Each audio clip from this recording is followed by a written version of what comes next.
Clôture en baisse ce soir pour l'indice parisien. Le CAC 40 perd 0,64% à 4 947 points très exactement, dans un volume d'échange d'un peu plus de 2,5 milliards d'euros. Les nouvelles peu rassurantes sur le front de la Covid-19 ont contribué à réduire l'optimisme des investisseurs malgré des nouvelles positives sur le front des statistiques ou encore des résultats d'entreprise. Les marchés accusent tout d'abord le coup de l'annonce de la prise de parole d'Emmanuel Macron demain soir. Une prise de parole du chef de l'État qui n'avait pas eu lieu depuis juin dernier, signe de la gravité de la situation sanitaire en France. Cette prise de parole qui interviendra quelques jours après celle du Premier ministre qui confirmait lundi que la France se trouve face à une deuxième vague forte et qui n'exclut pas des reconfinements locaux, laisse donc place aux spéculations et aux inquiétudes. Certains membres du gouvernement laissent en effet entendre que parmi les mesures débattues par la majorité, les reconfinements locaux mais aussi l'application d'un couvre-feu dans certaines villes et notamment en Île-de-France sont à l'ordre du jour. Des mesures qui auraient un effet dévastateur pour une partie de l'économie française. Emmanuel Macron a d'ailleurs tenu aujourd'hui un conseil de défense, mais assure pour le moment que son gouvernement veut à tout prix éviter un nouveau confinement généralisé. Dans ce contexte, le laboratoire Johnson & Johnson, lui aussi dans la course au vaccin contre la Covid-19, annonce qu'un de ses patients tests a contracté une maladie inexpliquée lors de ses essais cliniques. Johnson & Johnson a donc suspendu les essais pour le moment. Il n'en reste pas moins que le groupe américain annonce relever ses prévisions de bénéfices et son chiffre d'affaires pour 2020.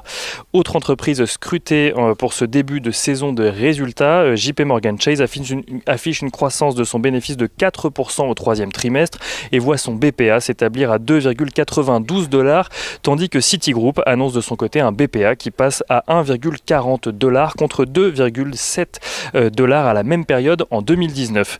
Le groupe publie cependant des résultats meilleurs que prévus. BlackRock, de son côté, annonce que les nouveaux clients séduits par le fonds d'investissement lui ont permis d'atteindre le record de 7 800 milliards de dollars d'actifs sous gestion.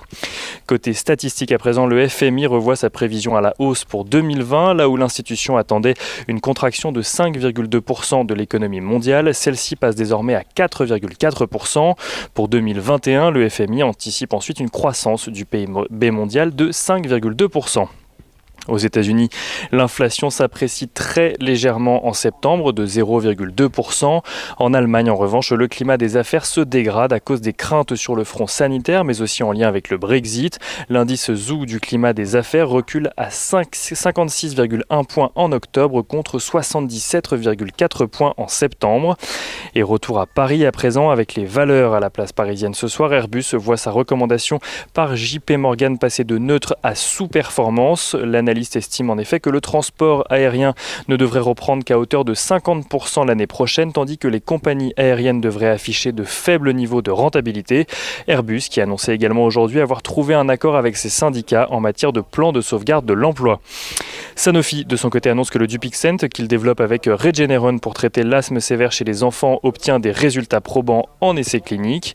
Et Unibail-Rodamco annonce de son côté la cession d'un immeuble de bureau à des investisseurs institutionnels pour 620 millions d'euros. On a noté également que les banques sont dans le rouge ce soir. Société Générale perd près de 4%, BNP Paribas perd un peu plus de 4%, tandis que Crédit Agricole perd 3,79%.